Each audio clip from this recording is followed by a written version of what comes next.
Caríssimos irmãos e irmãs, temos a alegria de celebrar hoje o martírio de São João Batista.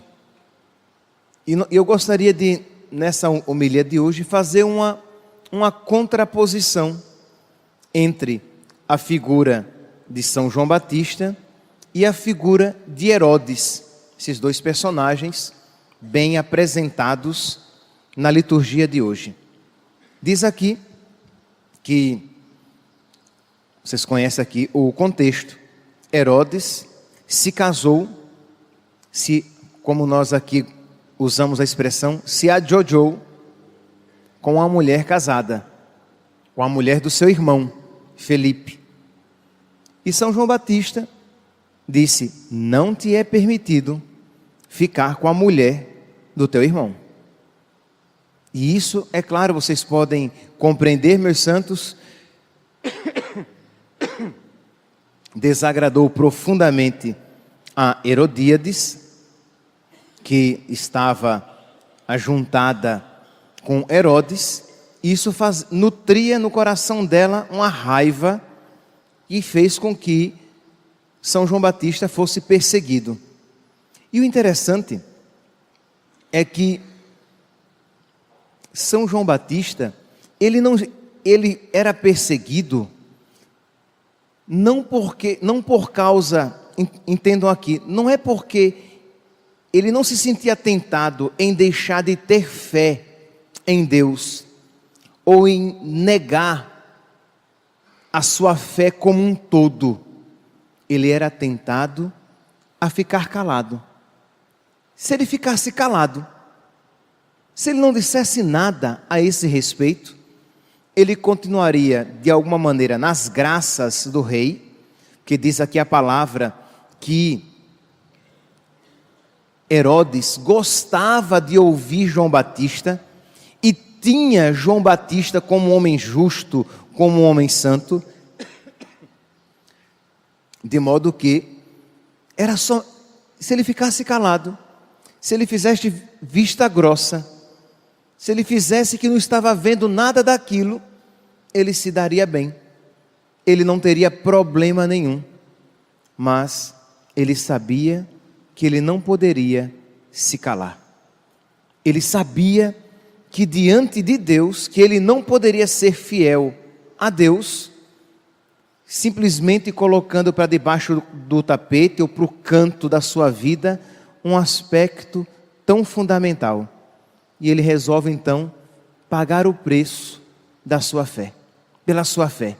Ele quis crer e crer em Deus até o fim, sabendo que crer em Deus não é gostar de Deus.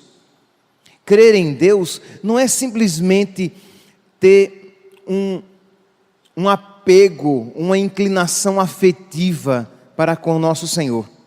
Ele compreendia muito bem que crer em Deus significa amar a Deus e amar tudo aquilo que Ele nos ensina, que Ele não poderia crer em Deus e colocar de lado algo que era tão fundamental, que era a sacralidade da união do homem e da mulher.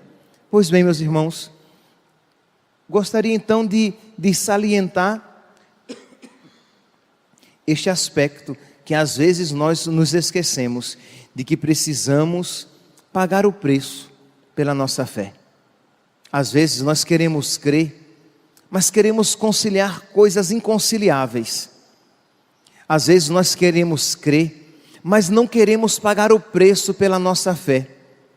Às vezes nós queremos crer, mas desde que isso não nos custe muito. E é exatamente isso que São João Batista, exatamente o contrário disso que São João Batista apresenta, e exatamente isso o que Herodes apresenta. Isto é, Herodes gostava de ouvir João Batista, mas tinha um ponto que o deixava inquieto. Diz aqui o evangelho de hoje, nós lemos o evangelho de São Marcos, capítulo 6,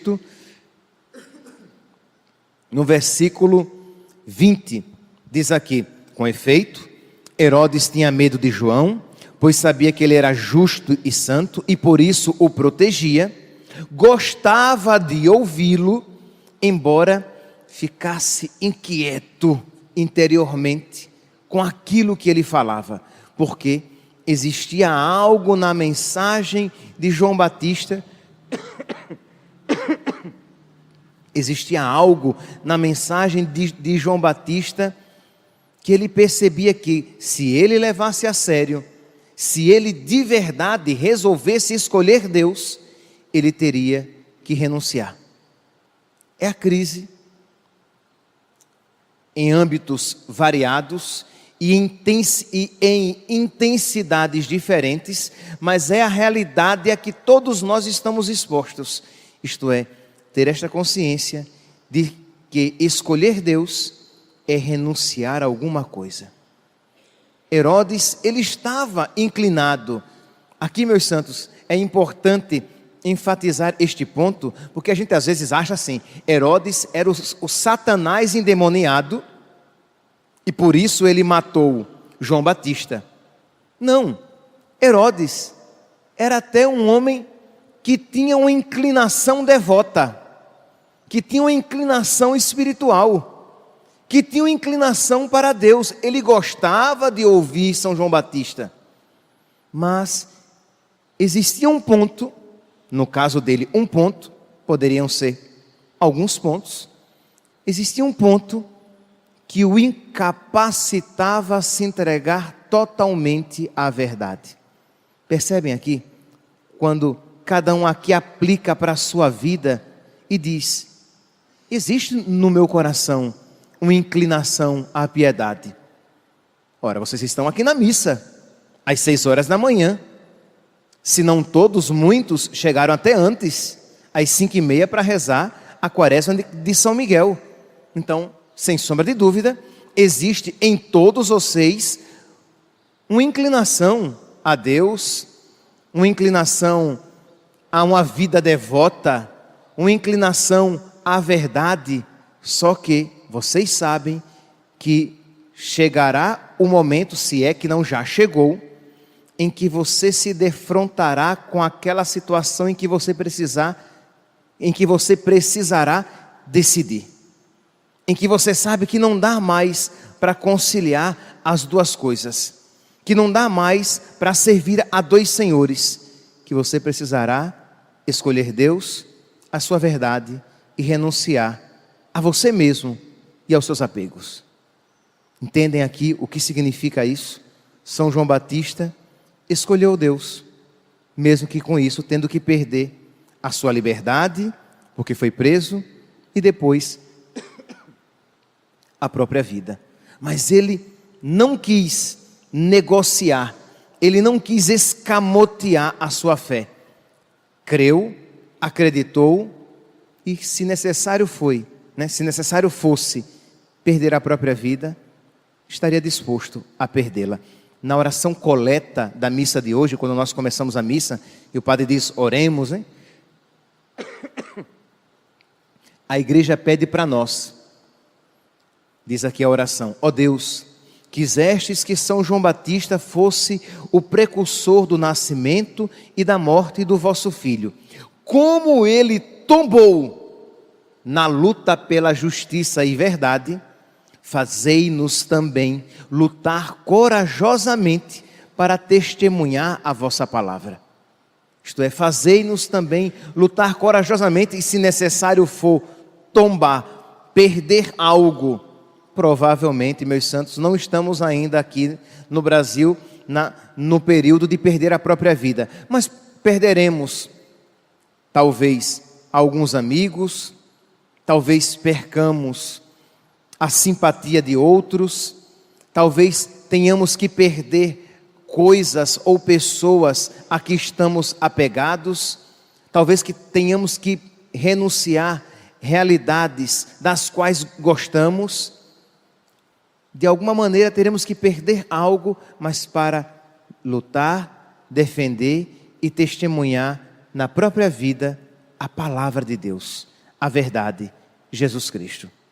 Pois bem, diz então que Herodes, naquele já animado pelo vinho, a filha de Herodíades, provavelmente filha do casamento dela com Felipe, dança para o homem com quem a sua mãe estava juntada, e ele lhe faz uma promessa, dizendo que daria qualquer coisa a ela.